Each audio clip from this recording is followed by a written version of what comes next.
Imagine you're 2 days from the nearest port, in open ocean, and the person next to you collapses with chest pain. There's no ambulance to call, no hospital down the street, no emergency room 15 minutes away.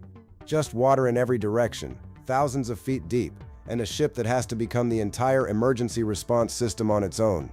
Most passengers never think about this until they're the ones asking the question. And the honest answer is more sophisticated and more limited than almost anyone expects. Here's what makes this genuinely difficult to reason about.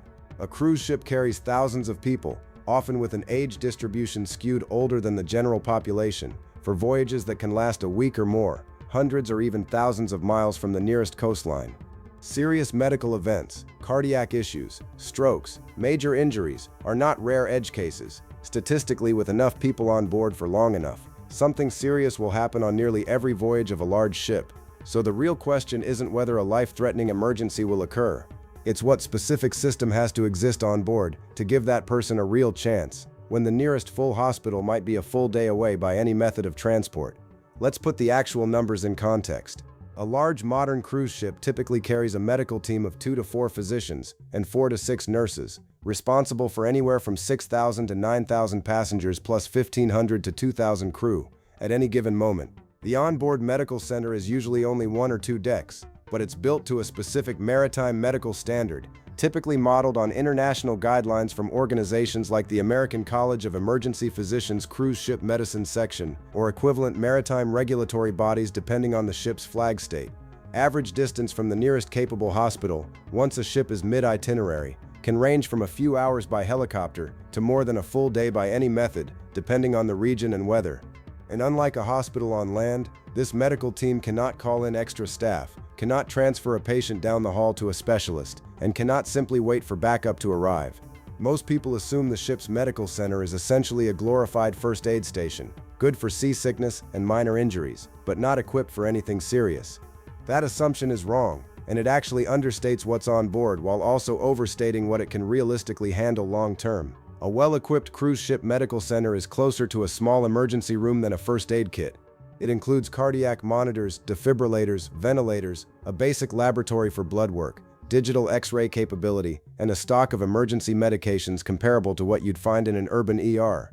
What it is not, and was never designed to be, is a hospital capable of long-term intensive care, major surgery, or specialist treatment. The real system isn't the medical center alone. It's the medical center combined with 2 other things: real-time communication with shore-based specialists, and a logistics plan for getting a patient off the ship if onboard treatment isn't enough. The first component is the medical center itself, and its job is stabilization, not cure. When a passenger presents with something like chest pain or a suspected stroke, the onboard physician runs the same initial workup an ER would: vitals, ECG, blood tests, oxygen support if needed, and immediate medication like aspirin or clot-dissolving drugs if a heart attack is suspected.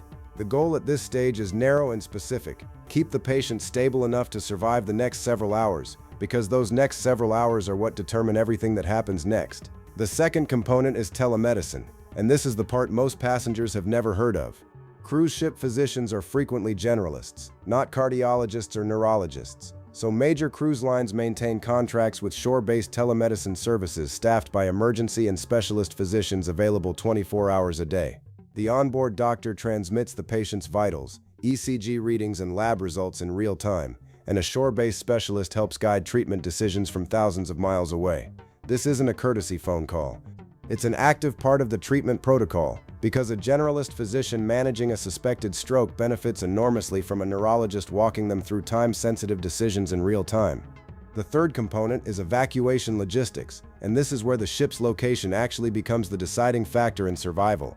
Once the medical team determines that onboard stabilization isn't enough, the decision becomes how to get the patient to a real hospital as fast as possible, and there are only 2 realistic options. If the ship is within helicopter range of a Coast Guard or military rescue service, typically somewhere in the range of 150 to 200 nautical miles depending on the aircraft and fuel reserves, a medevac helicopter can winch the patient off the deck, or a designated helipad while the ship is still moving. If the ship is beyond that range, the only option is diverting the entire vessel toward the nearest port capable of handling the emergency, which can take many hours and sometimes more than a full day, depending on the ship's location and speed. Now here's the layer most people never consider: This decision isn't just medical, it's logistical, and the logistics genuinely constrain what's medically possible. A helicopter medevac depends entirely on weather. High winds, low visibility, or storm conditions can ground a rescue helicopter entirely, regardless of how critical the patient is. Diverting a ship, meanwhile, isn't a simple course correction.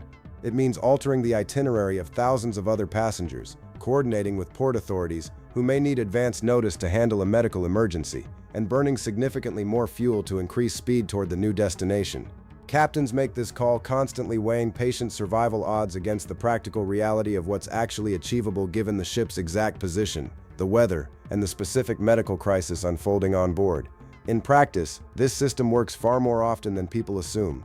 Cruise ship medical teams have successfully stabilized heart attacks using onboard defibrillation and clot-dissolving medication, guided by shore-based cardiologists, keeping patients alive for the 12 to 20 hours it took to reach a port with a cardiac catheterization lab.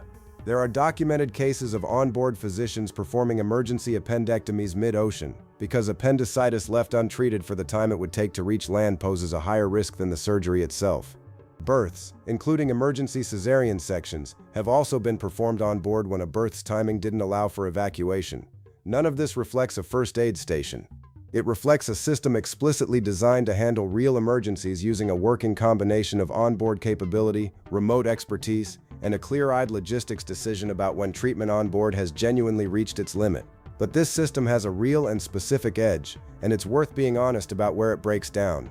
If a ship is in a genuinely remote stretch of ocean, far from both helicopter range and a divertible port with adequate medical facilities, and the patient's condition is deteriorating faster than any realistic transport option, the medical team is left managing the crisis with only what's on board, for far longer than that equipment was ever designed to sustain.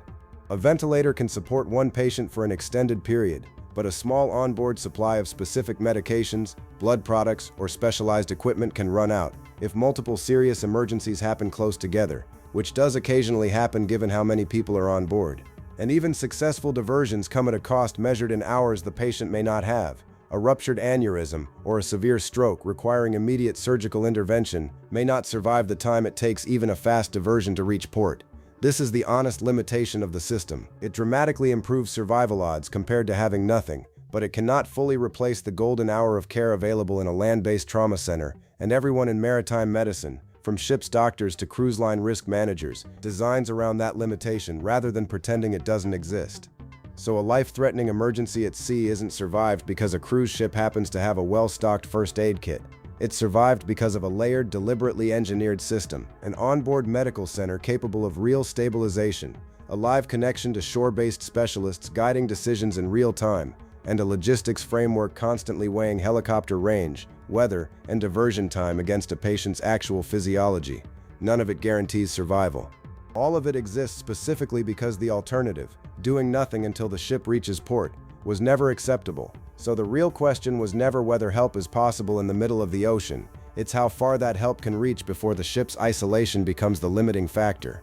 But medical emergencies aren't the only life or death scenario built into how a cruise ship operates every single day.